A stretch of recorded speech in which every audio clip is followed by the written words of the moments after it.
è che la signora che ti stiamo abbracciando?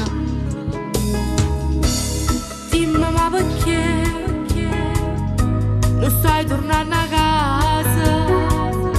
Mamma non mi dava tutte queste cose a te. Io che ti sono figlio, mo mi di sta verità, che ti sta pigliando, che ce l'hai con mamma. Torna a casa stasera, ya fu bravo papà, fallo almeno per me, che c'ho bisogno di te. Oggi è l'anniversario e quando siete scusate, fa contenta mamma, porta la festa già.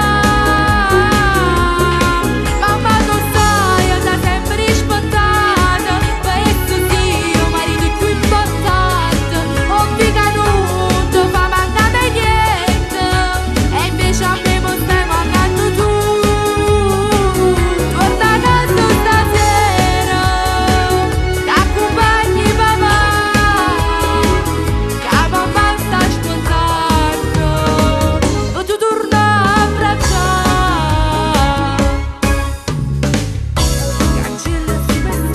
Cancella sti messaggi, io numero papà, e io non a casa. Non è successo niente. Tu tieni 3 figli e una moglie, già papà, che sono la vita tua e non è buona.